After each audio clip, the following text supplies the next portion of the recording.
Você já ouviu falar em microfisioterapia?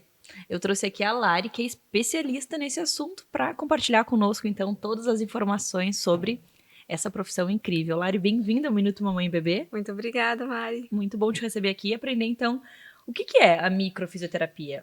A microfisioterapia é uma técnica francesa que foi criada por Patrice Benini e Daniel Grosjean, onde eles são osteopatas, né? E eles viam que às vezes o paciente recidivava com algumas patologias. Então eles foram estudar um pouco mais sobre embriologia.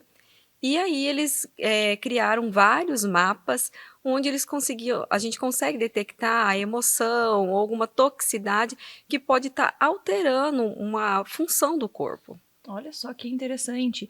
E daí você aplica essa técnica em adultos, crianças? Qual é o teu foco? Eu atendo tanto adultos quanto crianças. Sempre a paciente vem normalmente com uma queixa, né? Seja uma dor, seja uma disfunção. Muito comum, às vezes, o paciente que chega até mim como já tentei várias coisas e não melhoro. E é como aquela pessoa que tem dor e faz exame, mas não apresenta nada. Por que está tendo essa dor? Da onde veio? Que a micro sempre vai procurar a causa, né? Não só os sintomas, da onde ela veio, por que começou esses sintomas. E é interessante a gente falar que tem dores, um exemplo, na cervical, dor de cabeça, enfim, que tu vai lá, toma um medicamento, pum, passou, no outro dia de novo. E aí tu Exatamente. segue um ciclo vicioso, Sim, literalmente, sim, né? sim, Porque o isso. medicamento vicia. E aí tu fica medicando e a dor nunca cessa, porque tu realmente não achou a causa. E aí agora Isso. tu me fala que tu quer buscar essa Exatamente. causa, é isso? Isso aí. A gente vai procurar essa causa, por que esse paciente tem dores de cabeça, né? Às vezes pode ser questões vividas até no nascimento.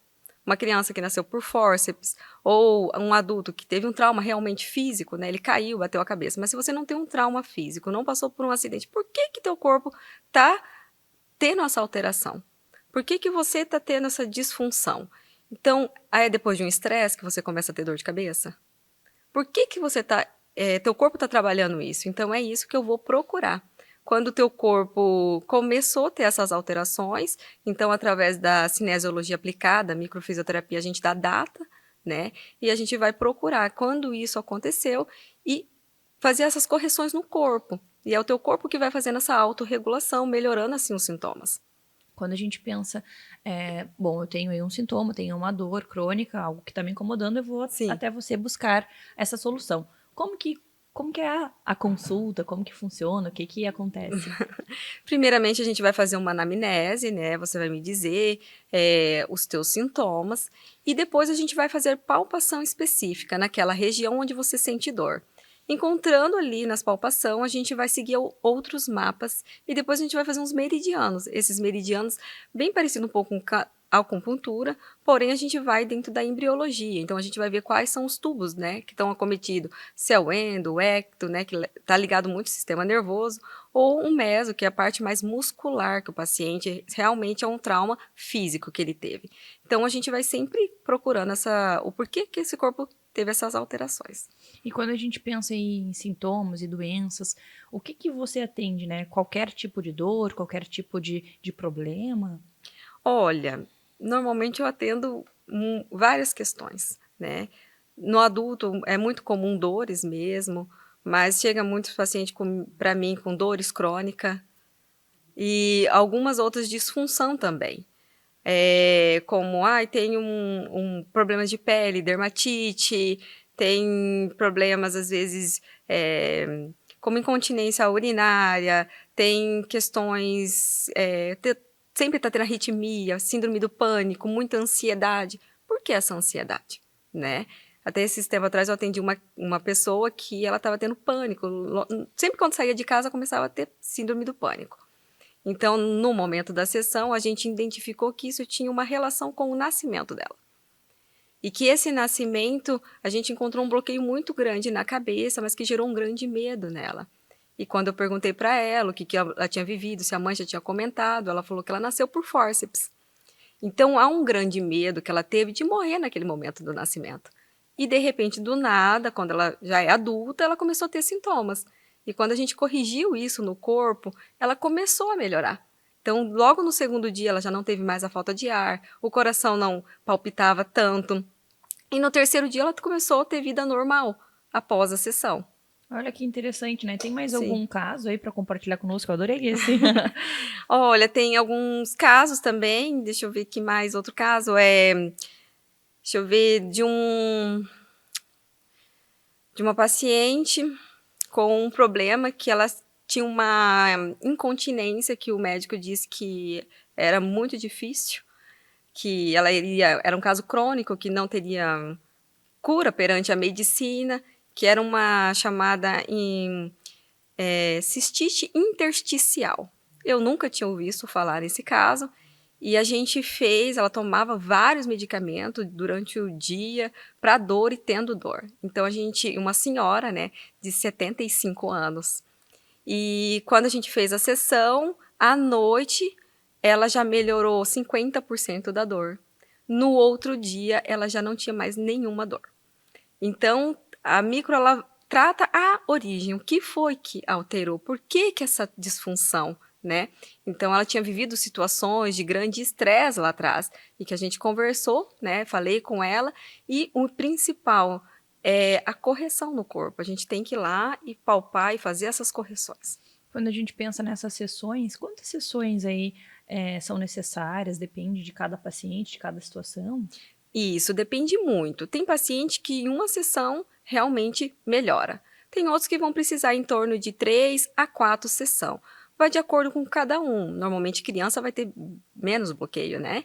Então a gente vai atender 1, 2. Agora uma pessoa que já tem talvez um pouco mais de idade, a gente precisa de um tempo maior também, né? Então a gente vai precisar fazer 3, 4 sessões. Mas o intervalo entre essas sessões é de 3 meses. Porque a gente vai corrigir as questões celular, né? Então, esses bloqueios, e com isso o corpo precisa de um tempo maior, não é só muscular. Lara, eu adorei. Adorei conhecer um pouquinho do teu trabalho. E se você gostou e se interessou também, eu te convido a entrar no Instagram do Minuto Mamãe Bebê e procurar a Lari lá e entrar no Instagram dela, mandar uma mensagem, conversar com ela sobre esse assunto tão interessante. Obrigada e até a próxima. Muito obrigada.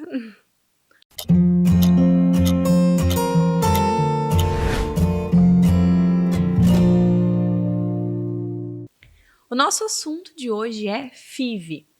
Você tem interesse sobre esse assunto? O que acontece aí na fertilização in vitro? Óbvio que quem vai tirar todas as nossas dúvidas é o Dr. Felipe Lanner, o nosso ginecologista. Bem-vindo novamente. Obrigado, Mariana. Prazer estar aqui de novo. Doutor, o que a gente precisa entender aí sobre a FIV? É um procedimento muito complicado? Então, digamos que é complexo, mas não tanto quanto as pacientes acreditam, ou quanto a maioria das pessoas acreditam, e bem menos complexo do que já foi alguns, digamos, 10, 15 anos atrás, né?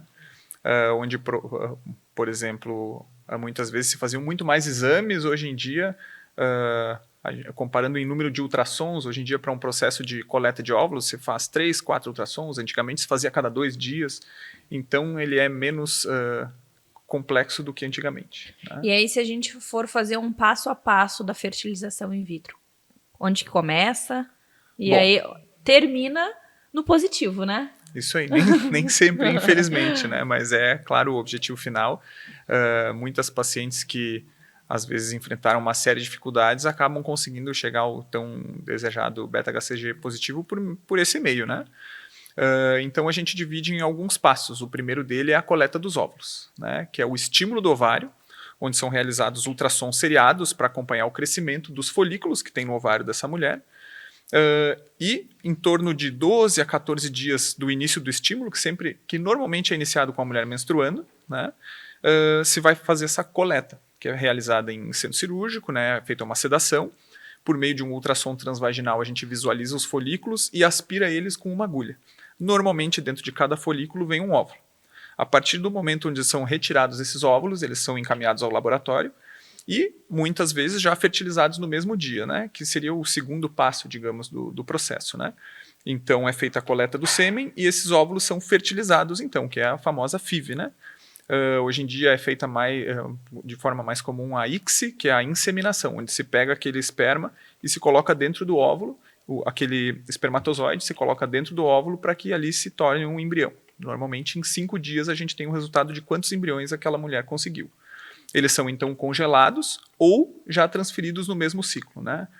Cada vez mais eles são transferidos num ciclo menstrual posterior, porque essas medicações utilizadas durante a estimulação podem prejudicar um pouco o endométrio e acabam muitas vezes diminuindo a chance de gravidez naquele próprio ciclo. Então, se congela esses embriões e aí vão, digamos, para a terceira fase, que é o preparo do endométrio, e aí sim a transferência desses embriões para o útero da mulher, que é um processo um pouco mais simples, onde é feito um acompanhamento desse endométrio por ultrassons também seriados. A mulher ovula e normalmente, em torno de 5 dias depois da ovulação, esse embrião de 5 dias é transferido para o útero. 2 semanas depois, a gente já deixa esse pedido lá no dia do procedimento, né, da transferência dos embriões, ela coleta o primeiro beta-HCG para a gente saber se veio positivo. E pensando aí em mais positivos ou mais negativos? Tem um cálculo aí que vocês fazem? O que a gente pode falar em porcentagens de chance, né, que é o que a maioria das pacientes que chegam para a gente querem saber, tá? Quais são as minhas chances de engravidar por meio de uma fertilização? Se a gente pegar num pacote geral, a maioria das clínicas de reprodução humana tem em torno de 30% a 40% de taxa de gravidez, né, por esses métodos. Mas eles são muito influenciados pela idade da mulher, quantidade de óvulos coletados, qualidade desses óvulos e qualidade desses embriões gerados, né, também qualidade do sêmen, obviamente. Então, cada mulher vai ter a sua estimativa de porcentagem de chances conforme a reserva ovariana, né, a quantidade de óvulos que ela consegue produzir, conforme a idade dela, conforme até mesmo o histórico dela de possíveis gravidezes espontâneas ou não, tempo de tentativa de gravidez, tudo isso é pesado para a gente chegar numa possível porcentagem. Mas, em geral, a gente tenta entregar assim, em torno de 30% a 40% de chance de gravidez. E também acho que interfere a questão da inflamação do próprio corpo, né? Se a mulher já está praticando atividade física, se alimenta bem, eu acho que isso também vai contar, né? Com certeza, né? O estilo de vida, ele sempre interfere, seja numa mulher com uma dificuldade para engravidar ou não. Então, mulheres mais saudáveis, que não são portadoras de nenhuma doença crônica, que têm o peso ideal, têm uma chance maior de engravidar por fertilização in vitro. E uma vez que ela se enquadrou na parte lá do negativo, né? Na porcentagem do negativo. Quanto tempo depois pode tentar novamente? No mês sequente, tá? No mês seguinte já é possível se realizar um novo preparo desse endométrio e uma transferência de novos embriões, né? O objetivo é sempre que se consigam muitos óvulos para que se gerem mais embriões. Então, muitas vezes a gente faz mais coletas de óvulos para que se faça uma só fertilização desses óvulos, porque é o procedimento com um custo mais alto, né? Então, se a gente pegar 4 óvulos e fertilizar, ou se fertilizar 30 óvulos, o custo da fertilização é o mesmo. Obviamente que muitas vezes para se chegar em 30 óvulos são necessários vários estímulos desse ovário, mas acaba se diminuindo o custo, né? Principalmente em mulheres que têm uma baixa reserva ou que precisam de mais estímulos, são feitas várias coletas para se fertilizar todos esses óvulos juntos. Assim que a gente chega num número X de embriões, a gente vai transferindo até que ela engravide, né? Para que não precise começar todo o processo de novo. E quantos embriões por vez é possível colocar ali? Em geral, a gente transfere 2 embriões, né? Mas, quando é feito um teste genético, né, uma biópsia desses embriões, e se sabe que aquele embrião tem uma carga genética euploide, ou seja, um embrião normal, a chance de gravidez aumenta. Então, normalmente, esses embriões testados são colocados de forma única, né? Mas pode-se colocar 2 ou até 3 embriões, conforme a idade da mulher. E pode acontecer dos 3 vingarem Pode e aí a acontecer. gente ter trigêmeos. Pode acontecer, assim como eu já tive um caso de uma paciente que foram colocados 2 embriões e ela está grávida de 3 bebês. Então isso pode acontecer, não é algo muito comum, mas foi algo bem recente que aconteceu com a gente ali na clínica e inclusive vai ser semana que vem o parto. Olha só que legal, né? Bem legal, eles estão bem felizes, um pouco assustados, mas felizes. Eu imagino. E tudo isso é passado para a paciente nas Sim. Consultas, enfim, para que fique tudo claro, né, do que pode acontecer. Sim, então, uma coisa que eu aprendi com o meu tio, que é quem me ensina e que me acompanha nessa parte da infertilidade, é que a gente deve deixar muito o casal definir o que ele quer, né? A gente sempre passa as opções, as possibilidades, as chances, e como a gente não está tratando de uma doença grave, né? A gente não está tratando de um câncer, a decisão muitas vezes é muito mais do casal do que do médico. Então, isso é uma coisa que a gente vai conversando. Obviamente, a gente tenta levar sempre, mostrar para o paciente qual é o melhor caminho, mas as decisões, em geral, são tomadas pelo casal, né? Sobre o número de embriões, sobre a biópsia, se faz ou não, sobre se vão fazer mais coletas ou não, né? Até porque quem aguenta todo o uso dos hormônios e os procedimentos é a mulher, né? Até porque senão depois tu ia ter várias mães batendo lá na porta, ei, me ajuda nas fraldas. Imagina essa mãe com 3, né? Exatamente. Que legal. Obrigada por todas as informações, por compartilhar Obrigado, tanto conhecimento. E até Obrigado. a próxima. Prazer estar aqui. Valeu.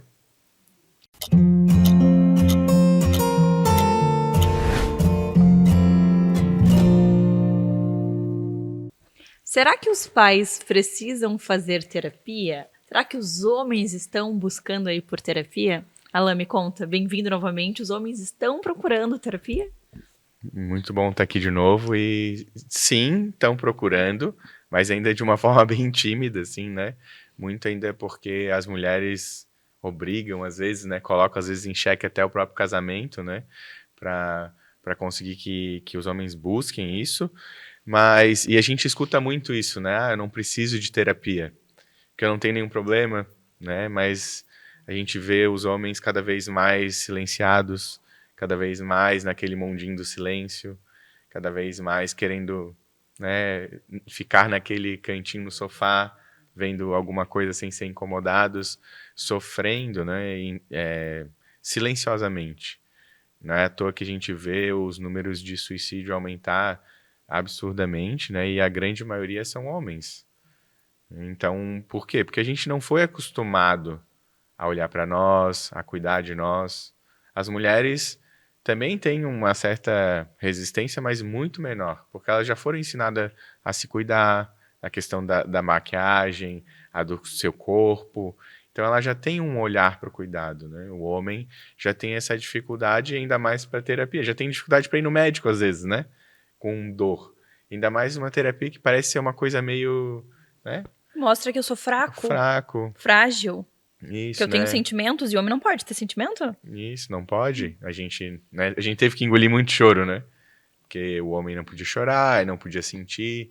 Então é importante que a gente olhe, né, para aquele homem, aquele pai que está ali do lado, né? Porque muitas vezes ele está ali do lado querendo ser o pilar forte, né? Às vezes naqueles primeiros dias de gestação, não, mas do filho nascendo ali, aquele tumulto todo, a mulher está bem mexida com tudo isso, até cansada, exausta, mas tem todo um trabalho. Às vezes ele está ali querendo ser forte, mas também está com as dores, com as dificuldades, com os medos dele. E quem, né? E onde que ele se apoia? Porque a mulher também já está mais acostumada a falar com a outra mulher sobre isso. Os homens, se chega num grupo de homens, às vezes, né, de amigos, às vezes do futebol, às vezes não tem espaço para falar disso. Não tem espaço para dizer, cara, tá difícil, cara, tô cansado, não tô dando conta, ou, pô, eu e a minha esposa estamos brigando um monte, não sei o que fazer. Não tem, às vezes não tem esse espaço, né? Por isso que eu gosto de... E pro homem, às vezes até uma saída... pelo receio da terapia, eu digo que os grupos são um bom caminho. Porque muitas vezes a gente começa a se identificar no outro. Um homem fala uma coisa e diz, meu Deus, eu também sinto isso. Nem sabia, né? Que eu passava por isso também, por essa dificuldade, por esse medo de não se sentir bom. E porque a gente tem toda essa carga social de que talvez tenha que ser o provedor, de que tenha que fazer isso, tenha que fazer aquilo. Tem toda uma cobrança e não aqui desmerecendo toda a carga que a mulher passa, não é isso, né? É saber disso, mas de que o homem também precisa desse auxílio. Até para ele entender algumas coisas, né? Que muitas vezes as reclamações dele, né, de logo que o filho nasce, da mulher não estar disponível, e ele querer e não ter, vem muito desse lugar que também ele não entende o que ele pode ajudar. Como que ele pode ajudar? De que talvez se a mulher estiver menos sobrecarregada, ele também vai ter um espaço. Então, talvez com o filho não tenha muito o que fazer, né? Porque ele não vai dar de mamar. Às vezes dá, né? Porque às vezes é por fórmula, né? Mas às vezes é uma louça que lava, às vezes é uma casa que arruma. E daí isso às vezes é difícil, porque talvez alguns foram ensinados que isso não é coisa de homem, né? Então, lidar com tudo isso é um grande desafio. E a gente precisa cada vez mais sair desse lugar, né, de engolir.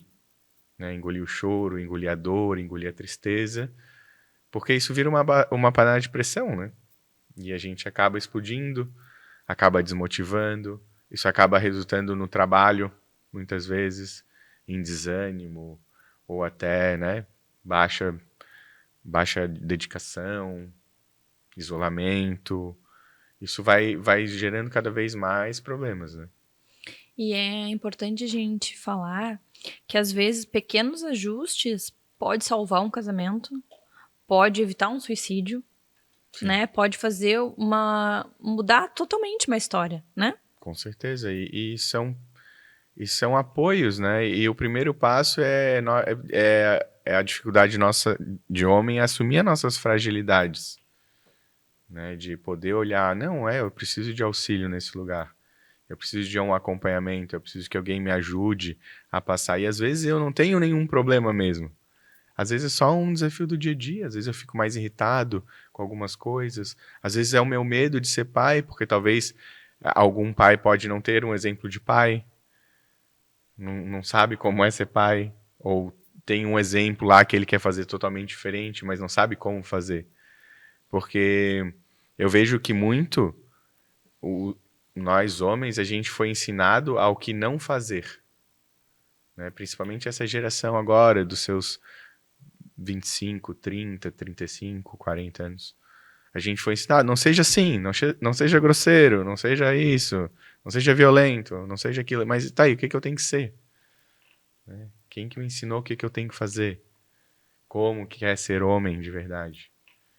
Então, acho que essa é a grande importância para descobrir isso, porque o que acarreta muito nos homens é essa masculinidade frágil.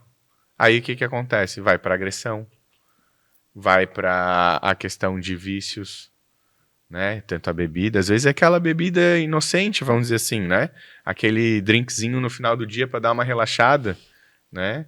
Às vezes é só para dar uma soltada, mas isso, longo prazo, isso tá ali afogando alguma dor, alguma tristeza, algo não resolvido, que pode, lá na frente, gerar um pouco mais de problema. Então, por isso que é importante a gente dar vazão para isso, né? Olhar para isso.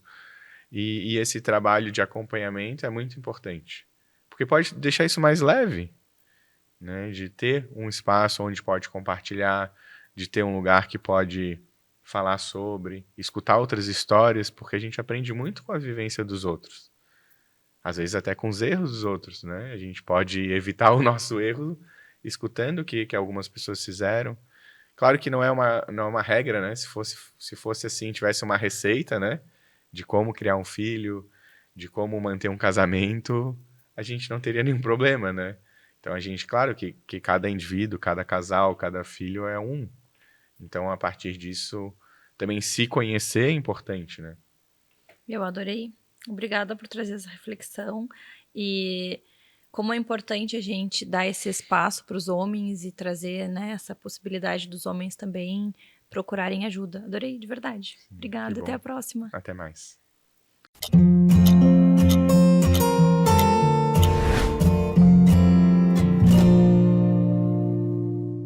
Será que vale a pena viajar com crianças? Será que elas vão lembrar da viagem? Hoje eu trouxe duas pessoas muito especiais para falar sobre esse assunto que eu amo, viagem, é um tema sempre maravilhoso. E eu vou começar conversando com a Thaís. Bem-vinda ao Minuto Mamãe e Bebê. Obrigada, Mário. Obrigada pela oportunidade. Quando a gente pensa nesse assunto, viagem, será que vale a pena? E me conta um pouquinho por que você está trazendo esse assunto, né? Com o que você trabalha? Apresenta tudo para nós. Então, eu sou a Thaís, eu sou criadora de conteúdo e estrategista digital do Mochila com Memória. Eu sou administradora e ex-empresária. E com a chegada do meu segundo filho, eu decidi dar uma paradinha e me dediquei à maternidade exclusivamente. E agora estou começando nessa área para levar para as pessoas a se inspirarem que é possível e é válido levar sim os nossos filhos, mesmo os bebês, mesmo eles sendo bebês, para viagem, para passeios, para sair de dentro de casa e dentro da rotina. Olha só que interessante, doutora Amanda Ibagi. E quando a gente pensa aí em memórias, quando a gente pensa, poxa, mas eles são tão pequenos, sempre tem esse comentário, né? Não vai lembrar de nada, para que você vai para lá? O que você acha a respeito? Quando a gente tem uma família, essa família está começando. A gente se questiona por que a gente pega um bebezinho no colo e a gente acolhe ele quando ele é pequenininho. A gente não se questiona, ele vai lembrar. Porque tudo que a gente vai fazendo com esse bebê, o toque, o carinho, o afago, isso vai ficar guardado naquela criança, vai ficar guardado na memória, vai ficar guardado no seu corpinho. E quando a gente está junto com a família, quando a gente viaja, geralmente é um momento que a gente está esperando muito e que a gente gosta. E aquele carinho, aquele contato, aquele amor, independente de onde a gente vai. Se a gente vai viajar 1 hora, se a gente vai viajar 10 horas, a gente está formando um vínculo, a gente está vivendo com aquela criança. E com certeza isso fica guardado dentro dele.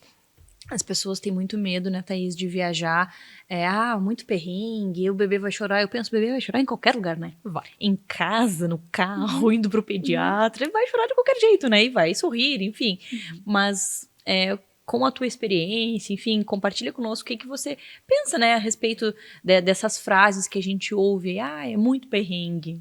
É perrengue em casa, é perrengue na rua, é perrengue viajando. E eu acho que quando a gente está no mundo, quando a gente está fora de casa, a gente proporciona outros repertórios, né? Eu não sou recreadora, eu não sou educadora, eu não consigo, dentro de casa, criar muitas coisas junto com eles. Eu não tenho essa criatividade toda e, muitas vezes, nem a paciência, né? Então, eu gosto de levá-los para a rua, eu gosto de levá-los para o mundo, proporcionar experiências, memórias cognitivas, olfativas, por que não? Porque não experiências gastronômicas diferentes, eles poderem experimentar outros sabores, ouvirem outras línguas, né, se acostumarem com outros hábitos. Isso eu acho muito importante e como a doutora Amanda falou, de pequenininho a gente consegue plantar e eu tenho certeza que no futuro eles colhem. É verdade. E a gente pensa aí, uma viagem segura, tem algumas coisas que a gente pode dar dicas assim para as famílias, o que é necessário, enfim. Quando a gente tem uma criança pequenininha, né, a gente espera que eles tenham as vacinas em dia, pelo menos os 2 meses, ali as primeiras vacinas, escolher bem aonde a gente vai viajar, a época que a gente viaja, né? Por exemplo, a pior época ali, o maio, junho, que a gente tem o auge das bronquiolites, né? Então, ao colocar essa criança num avião, num aeroporto, né? Isso é um pouquinho mais perigoso, mas eu posso viajar com o meu carro, né, eu posso, nesses momentos, né, ir para um lugar um pouquinho mais tranquilo. Então, esse cuidado aí eu acho importante a gente ter com as vacinas e nós, os adultos, também estarmos vacinados, é importante também, né? A gente sempre brinca que a gente tem medo de viajar com um pequenininho, mas enquanto eles estão só mamando no peito, gente, é tão fácil. Ninguém tem que se preocupar com comida, com o que vai levar, se o restaurante é bom, se o restaurante não é. Não, a criança vai ali, ela mama e pronto. Claro, a gente às vezes faz aquele planejamento de viagem onde eu vou fazer 10 coisas num dia. Não, criança a gente vai fazer uma coisa. E olha lá, a gente tem que diminuir a nossa expectativa ali, porque eles cansam. O que eu acho bem importante é a gente ter momentos, né, de descanso daquela criança, principalmente aqueles menorzinhos que ainda tiram, abaixo de 3 anos, que ainda tiram uma sonequinha, né? Então eu vou sair, eu vou privilegiar essa soneca, que essa criança consiga ter o soninho, depois eu posso sair de novo, mas eu tentar manter um pouquinho daquela rotina que eles têm, né? Inclusive as rotinas alimentar. A Thaís viaja, ela sempre carrega na mala dela feijão, porque ela vai e cozinha aquela para ter aquele gostinho de casa, para a criança ter aquela rotininha gostosa ali da comidinha com o saborzinho que ela tem ali do seu dia a dia, né? Olha só que dica incrível. Então tu leva só um pacotinho de feijão cru e onde tu vai, tu para, tu já faz teu feijãozinho. Eu não levo ele cru. Produtos, alimentos industrializados, eles são permitidos dentro da mala. Então eu sempre levo um feijão a vácuo já cozido. Porque os meus são brasileiros. Eu tenho 2 filhos e os 2, eles não vivem sem feijão. Então, já levei feijão para o Japão. E lá eu refoguei, preparei e ofereci. Porque eu gosto eu sou uma pessoa da rotina, mas eu não tenho problema nenhum em sair dela. Porque eu sei que quando eu voltar para casa, ela vai ser retomada com tranquilidade. Mas um pouquinho da casa na viagem traz um conforto para eles. Como a doutora Amanda falou, tentar adaptar essa viagem, essa rotina fora de casa com um toque de casa. Então, um feijãozinho, leva um potinho térmico, se for sair, leva uma frutinha picada. Respeitar as sonecas é essencial para que não atrapalhe todo o passeio. Às vezes, um passeio demanda um dia inteiro fora. Então, quanto menores, como a gente falou, mais fácil. Eles não andam ainda, eles permanecem no carrinho, eles permanecem no canguru. Eu acho que esses são itens que não podem faltar numa viagem. Você falou sobre o carrinho, eu acho interessante a gente falar sobre isso. O carrinho até que idade? Tem gente, Mari, que quando o bebê já começa a andar e não fica muito tempo ali no carrinho, já vende ele porque se torna um trambolho. Eu vou falar a minha experiência, que o meu filho mais velho está com 8 anos e até ano passado, com 7, ele ainda usou o carrinho numa viagem. A gente revezou, o meu bebê ia no sling, no canguru, e ele, ainda nos momentos que ele cansava, a gente revezava o carrinho. Então, assim, o carrinho ele é um item essencial. Principalmente quando for uma viagem de parque temático, que anda muito mais. Num destino, mesmo que não seja esse destino tão kids-friendly, né? Mas todo destino é para criança, tem criança em todos os lugares. Tentar respeitar o descanso deles num carrinho. Então, escolha bem o seu carrinho. E não se livre dele tão cedo, ele vai acompanhar em alguns momentos. É verdade, legal. E quando a gente pensa aí no canguru, o carrinho, tem uma forma correta de usar? Sim, a gente precisa ter um pouquinho de cuidado com isso. A gente vê, às vezes, vários cangurus que vão segurar a criança por aqui, né? Então, eu tô colocando o pezinho todo ali no períneo da criança. Então, eu preciso dar um suporte melhor, né? Onde a perninha fique meio como se fosse um Mzinho e eu dou o suporte aqui e aqui. Então, eu tô carregando essa criança de uma maneira mais adequada. E, apesar de ser muito tentador, virar a criança para frente, né, não é seguro, né? Então o ideal é que a gente use ela no carregador virado para a gente, né? Porque quando a gente vira ela, eu estou forçando um pouquinho ali a perninha dela e o quadril dela, né? Então é sempre importante a gente dar um bom suporte para ela. E eu gosto de quando viajar, levar as duas opções, porque às vezes a criança cansa, né? Então eu boto um pouquinho no carregador, eu boto um pouquinho no carrinho, né? E eu vou conseguindo alternar. E se é um bebezinho pequenininho, eles adoram dormir aconchegadinhos, gostosinhos ali perto da mãe, né? E a gente consegue comer, consegue fazer o que for, não atrapalha nada. Nada. Meninas, eu adorei. Obrigada por compartilhar essas dicas conosco e até a próxima. Obrigada, Mari.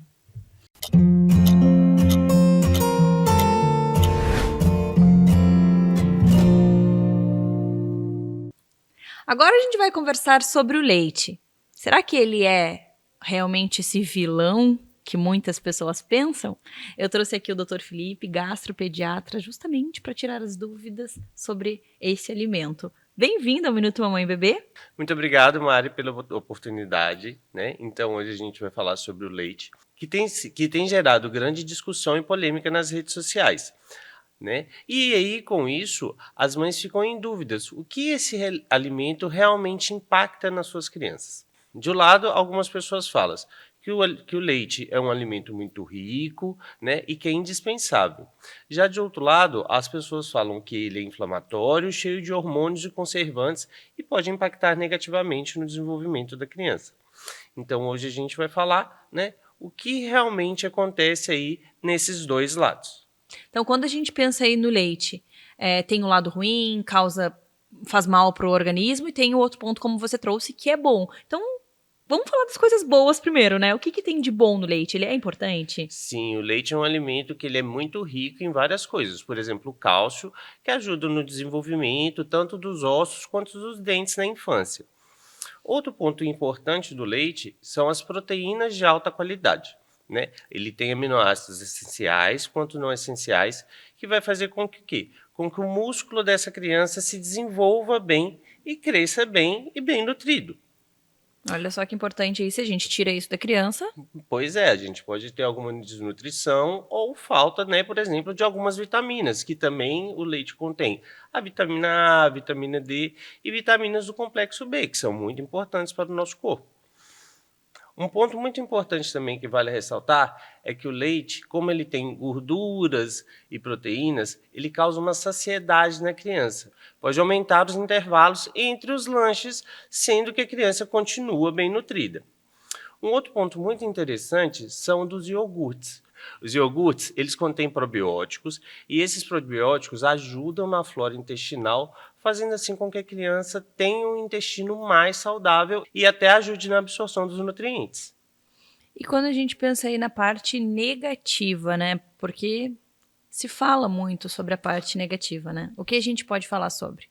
Bem, o leite, ele afeta negativamente a criança quando a criança tem algum problema com algum produto do leite. Por exemplo, quando a criança tem uma dificuldade na digestão da caseína tipo 1, que é a caseína mais comum nesse leite comum, nesses leites que a gente compra, né? Então, essa dificuldade da digestão, ela vai causar uma inflamação no intestino e, assim, podendo gerar dificuldade de absorção de alguns nutrientes, né? E até mesmo sinais como distensão abdominal,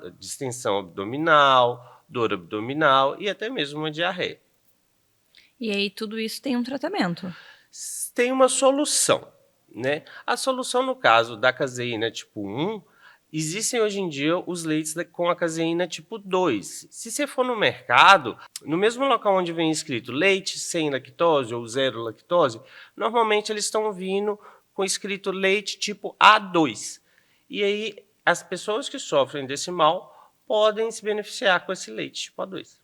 Olha só que interessante. Sim. E daí quando é relacionado aí à lactose, enfim, tudo também tem, né? Isso, já quando é uma criança que tem uma alergia à proteína do leite de vaca, aí já vai ser outro tipo de problema. Ela vai ter que tirar completamente a proteína. Por quê? Porque todas as proteínas vão acabar gerando esse desconforto na criança, podendo gerar até, né, casos mais graves, como sangue nas fezes, muco e até reações mais exacerbadas. Nesses casos da alergia à proteína do leite de vaca, que não é só uma dificuldade de digestão, é uma alergia, tem que se retirar toda a proteína da dieta da criança para que ela fique saudável. Outro ponto é a intolerância à lactose. A intolerância à lactose já é uma dificuldade na digestão do açúcar. Normalmente, o que acontece? Essa dificuldade da digestão do açúcar, né, que é a lactose, vai sobrar lactose ali no nosso intestino. Então, as bactérias do nosso intestino vão comer essa lactose e aí elas vão produzir água e gás, gerando o quê? Uma distensão abdominal e muita água no intestino pode acabar gerando uma diarreia.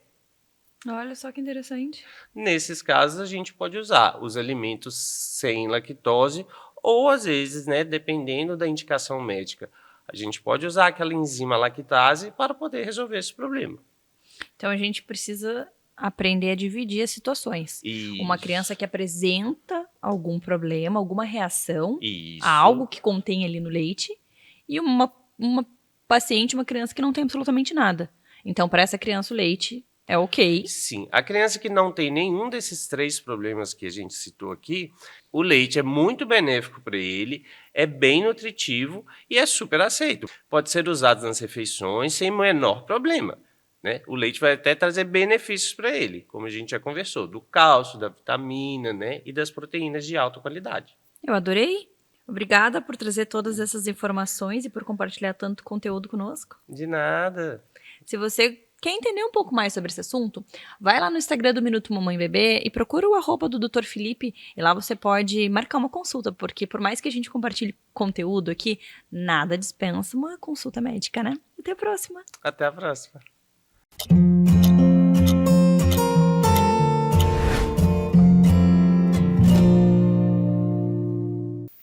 Vamos falar sobre dor na cervical. Você tem algum tipo de dor aqui nessa região? A Mari, a nossa osteopata, vai falar sobre esse assunto hoje. Bem-vinda ao Minuto Mamãe Bebê. Obrigada pelo convite. Mari, muito bom te receber aqui para aprender com você sobre esse assunto que é tão importante. Então, assim, você trabalha diretamente com muitas pessoas, né? E a gente vê que tem muita gente com dor na cervical, acho também que está relacionado com o celular. Me corrija se eu estiver errada. Com certeza. E daí, assim, qual os sintomas, o quanto isso afeta no dia a dia das pessoas? Fala um pouquinho para nós sobre esse assunto. Hoje em dia, a gente usa muito o celular para tudo. Celular para divulgar o seu trabalho, celular para fazer uma transação, para o banco, para qualquer outra coisa a gente utiliza, tá tudo no celular. Verdade. Então, a maioria das pessoas, quando utilizam o celular, quando estão no dia a dia caminhando, elas estão sempre nessa posição. E quanto mais baixo está a cervical, mais tensiona os músculos suboccipitais e toda a região cervical, região de escápula. Então, muita gente vem reclamando, ai, Mari, tô com dor na região do trapézio, tô com dor na região cervical, dor que irradia para a região da cabeça. E, assim, tá tendo muitos casos e gerando também muitas hérnias de disco, né, devido a esse mau posicionamento. Então, quem não tem dor vai ter. Que coisa, né? É bem complicado. Aí a gente faz todo um tratamento, né, uma terapia manual para soltar toda essa região, né, para desbloquear todas as regiões que estão tensas, né, e através de técnicas manuais, cranianas, né, todas as técnicas neurais, e assim a gente também passa exercícios, né, para a pessoa poder fazer em casa, técnicas de relaxamento, porque é uma patologia bem comum, assim, é uma das 70% lá da pessoal da minha clínica que me procura com dor na região cervical. Olha só. E daí o que acontece? As pessoas sentem uma dor, tomam um medicamento. Aí passa naquele momento. Só que a gente não foi na causa. A gente não resolveu o problema. É isso que eu tento explicar para todos os pacientes. A medicação, ela só trata o sintoma, né? Ela vai tratar a dor naquele momento, mas ela não vai tratar a causa. Né? Então, isso que eu explico para o paciente. Ele pode tomar, eu não sou contra tomar remédio. O problema é que, tipo, se isso se prolongar durante muito tempo, isso vira uma dor crônica e é muito mais difícil de tratar. Por isso que eu sempre falo para o pessoal, assim, sempre quando a gente tá com uma dor inicial, uma dor aguda, ela é muito mais fácil de se reverter do que uma dor crônica, uma dor antiga. Tu já carrega, né, aquela dor e tu vive com aquela dor e daqui a pouco tu acha assim, não, faz parte do meu corpo. Olha que injusto a gente viver com uma dor. A gente tem que ir atrás de uma solução. E é exatamente isso, né? Exatamente isso que eu explico para os pacientes, da onde está gerando aquela dor, por que está sentindo dor e essa dor está irradiando para a região da cabeça ou está irradiando para o ombro, a região cervical. Então, a gente vai lá na causa, né? Na origem da dor. Mari, eu sempre falo assim que a osteopatia, ela nos mostra, nos comprova que o nosso corpo está todo interligado. E que um pontinho aqui tem ligação direta com outro pontinho aqui. Exatamente. Então, assim, quando você faz essa avaliação, até para explicar para quem está nos acompanhando, é uma avaliação onde você vai analisar cada pedacinho do corpo, né? Exatamente. Porque, eu tô com dor na cervical, por que ela tá avaliando a minha boca? Por quê? Mas tudo tá interligado, né? A gente não é bloquinho separado, né? Inclusive, eu já tive alguns pacientes médicos, né? E, por exemplo, eu tive um paciente que ele tinha muita dor no ombro direito. E, durante a avaliação, foi visto que existia uma relação com a região do fígado. E foi explicado, porque assim, aqui da região do ombro passa músculo, passa tendão, passa nervo, passa fáscia, tem região do peritônio, é tudo uma região conjunta, complexa. Não é uma coisinha separada, o ombro não é separado de todas as estruturas da cervical, né? Então, eu expliquei toda a anatomia, a fisiologia, por que o fígado estava relacionado, a relação do nervo frênico, a relação do nervo vago, né? A relação do plexo cervical, do plexo braquial com a região do fígado, né? Então, é isso que a gente busca. E é isso que o pessoal, assim, acha surpreendente, né? É fantástico mesmo, eu amo. E eu já quero, ouvindo você falar, já quero marcar a minha sessão. E quando a gente pensa aí nessa sessão, né? As pessoas sempre querem uma solução há quanto tempo? A gente sabe que cada paciente, cada pessoa é única. Mas, Mari, tem uma estimativa aí de quantas sessões para já amenizar essa dor, esse peso que eu carrego? Eu aposto que muitas pessoas também. Cervical. Cada pessoa reage de uma forma, tá? Normalmente, a gente faz uma média de 3 a 5 ou 7 sessões, tá? Mas isso vai de pessoa para pessoa, porque assim, depende do estado que ela estiver. Se ela estiver com um problema crônico, um problema antigo, provavelmente ela vai levar muito mais tempo para ter resultado, né? Agora, os casos, assim, mais recentes, em algumas pessoas, normalmente tem uma resposta um pouco mais rápida, né? Então, às vezes, na primeira, na segunda, na terceira, poxa, Mari, já não tô sentindo mais nada. Normalmente, na primeira sessão, a pessoa já sai bem mais aliviada, né? E vê e percebe, nossa, como o meu pescoço tá mais solto, como a região do meu ombro. Mas isso vai depender de pessoa para pessoa. Mas, em média, a gente prioriza, assim, de 3, 5 a 7 no máximo. Perfeito. É. Mário, o que acontece nessa sessão? Então, quando o paciente chega, ele vai fazer primeiro uma entrevista, né, onde eu vou perguntar sobre os hábitos da vida dele, né, sobre cirurgias que ele já fez, sobre onde está doendo mais, quais são as queixas principais, as queixas secundárias, né, se ele já teve alguma fratura, enfim, eu vou perguntar tudo que acontece na vida dele para a gente inicialmente buscar como começou essa dor, né? Da onde ela se originou, há quanto tempo ele está sentindo isso, né? A partir daí a gente vai para avaliação, aí a gente faz uma avaliação com testes físicos, uma avaliação postural para tentar descobrir a origem, né? São feitos vários testes.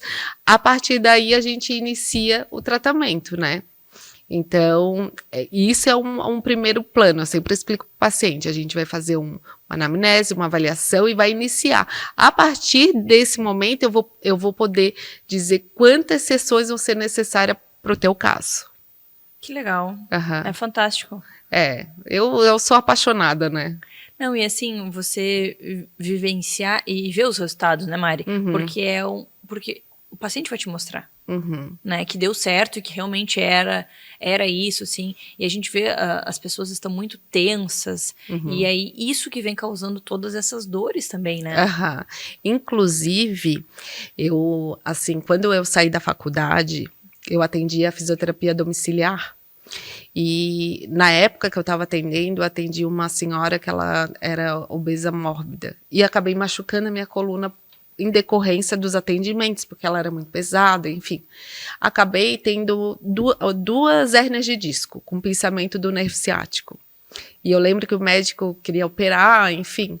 Mas aí eu já conhecia, né, um pouco sobre a osteopatia e fiz o tratamento. E assim, eu vou te falar, em 3, 4 sessões a minha dor sumiu. Eu nunca mais senti dor do jeito que eu sentia, assim, eu fiquei travada, sabe? Então, a partir daquele momento eu fiquei apaixonada. Eu falei, gente, eu quero conhecer mais, eu quero estudar isso, eu quero trabalhar com isso, sabe? Porque é uma coisa, assim, é um problema biomecânico que, às vezes, não é só um problema, um sintoma que a gente vai tratar com remédio, é um problema biomecânico, né? É um problema da coluna. Alguma estrutura ali não tá legal, não tá no lugar e precisa de um ajuste, né? Mari, adorei. Obrigada por dividir tanto conhecimento e informações conosco e até a próxima. Até. Muito obrigada pelo convite.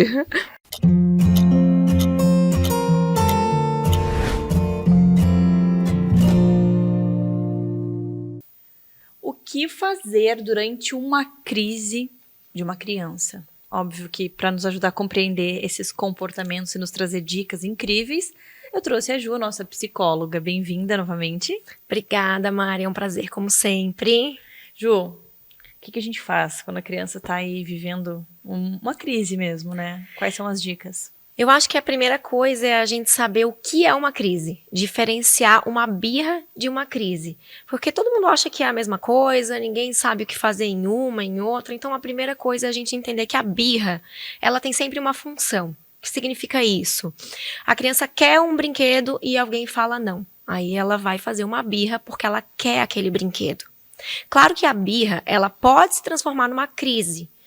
Só que a diferença é que uma tem função, tanto social quanto por querer algo, uma frustração, então sempre envolve o outro, e a crise não. Quando que a gente sabe que isso passou por uma crise? Quando a criança já nem sabe mais o que ela quer. Qual é a mãe que nunca falou isso? Já não sabe nem mais o que quer. É aí quando realmente a birra passou por uma crise.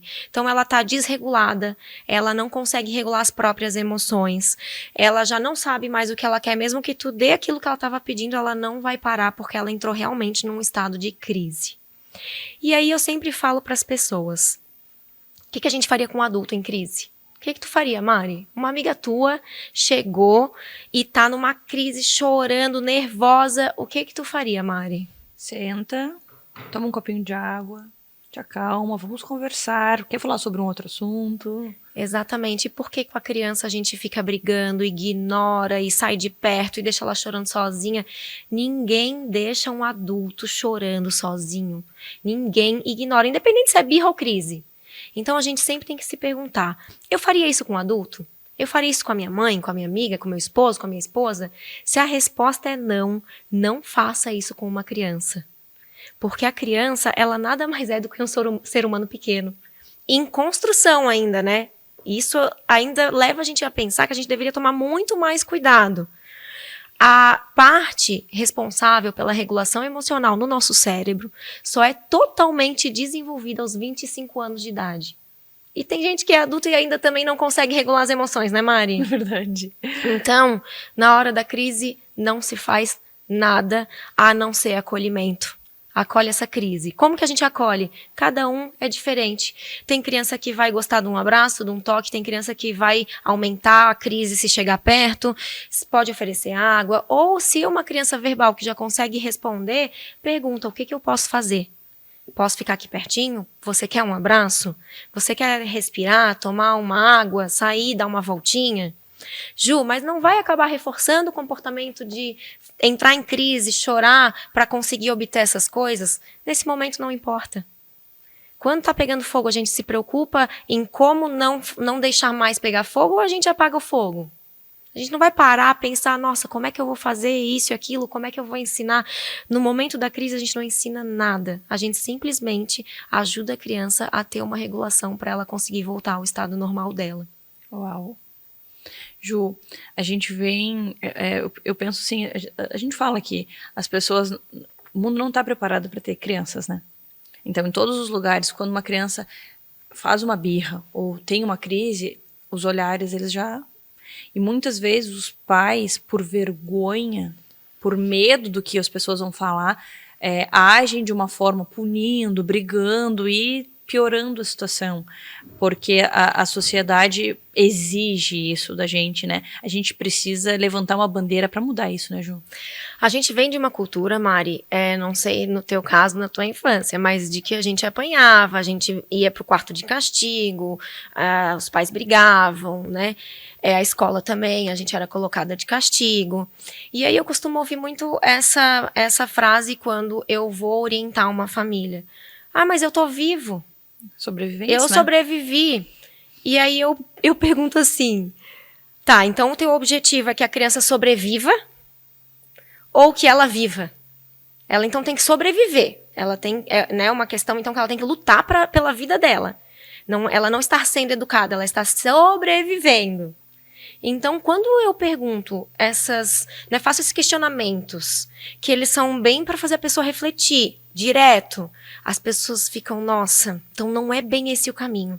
Às vezes eu ainda atendo alguns pais, né, que são mais rígidos ainda, militares, né, que teve um regime militar, que tudo bem, a gente compreende que a vida foi difícil, e eles ainda vão tendo dificuldade em mudar esse comportamento. Porém, a pergunta é sempre essa, você não gostava de apanhar, você não aprendeu dessa forma. Você aprendeu de outras formas que você nem lembra, mas você lembra de você apanhando. Né? E aí eu pergunto assim, se eu te ensinar uma técnica que vai ter o mesmo resultado, você prefere bater ou realizar essa técnica? Né? E aí, mas a gente está na geração do mimimi, né, das crianças que estão tudo mal educadas, mas é porque talvez não estão sabendo ter um meio termo, porque a gente foi de um 8, que não pode bater, não pode brigar, para um 80. E aí as pessoas, elas estão nesse 80 porque elas não sabem mais o que fazer, porque elas pegam a técnica, a teoria, mas elas não sabem como aplicar. Então elas precisam aprender a forma correta, porque elas pararam de bater, mas também liberaram tudo. Elas não sabem como dar, né, o limite sem brigar, sem bater. Tem uma forma. E claro que também tem que ensinar a ter consequências do comportamento, mas não é batendo e gritando com uma criança. Porque a gente não faz isso com adulto. Se você erra, eu não vou gritar com você, não vou brigar, não vou bater em você. Eu vou, de forma calma e respeitosa, te ensinar a fazer da forma correta.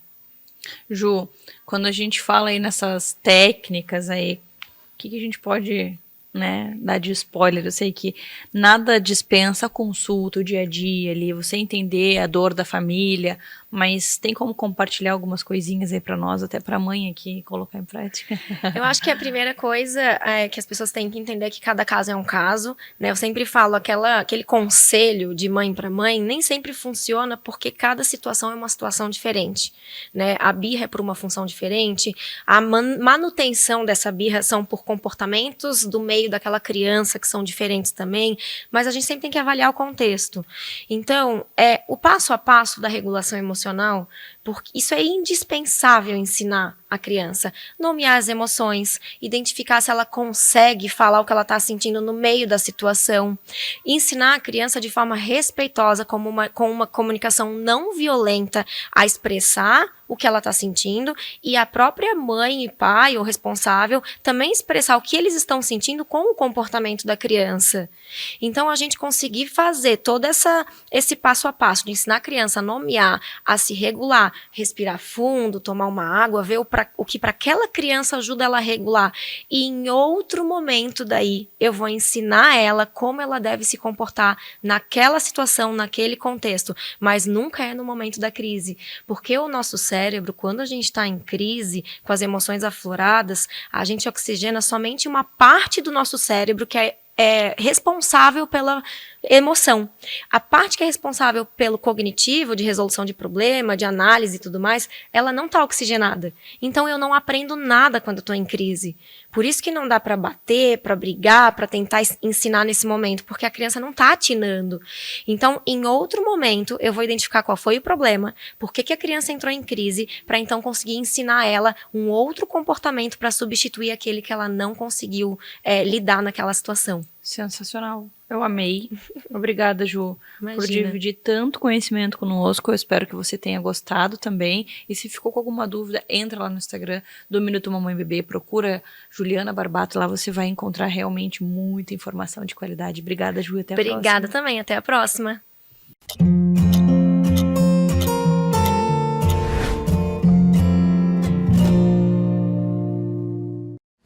Há 20 anos no mercado televisivo e de produção, Premier Produções oferece soluções práticas e inteligentes.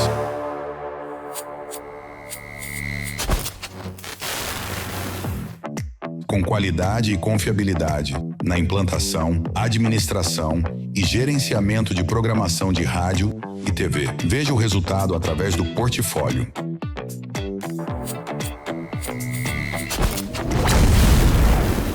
Ilson Antônio Betim, nascido em Pelotas em 1964, foi o fundador visionário do grupo Premier Produções. Formado como técnico eletrônico pelo Cefet, ele iniciou sua trajetória na radiodifusão ao se mudar para Florianópolis em 1987.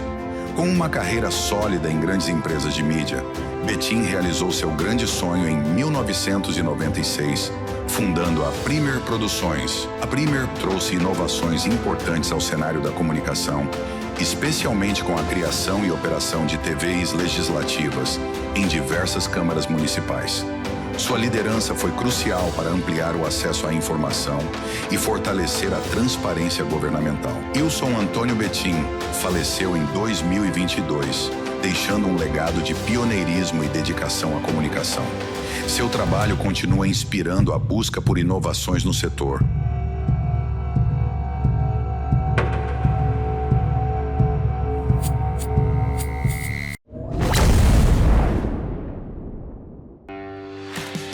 A Premier Produções é a maior fornecedora de mão de obra e equipamentos profissionais para rádio e televisão do sul do Brasil.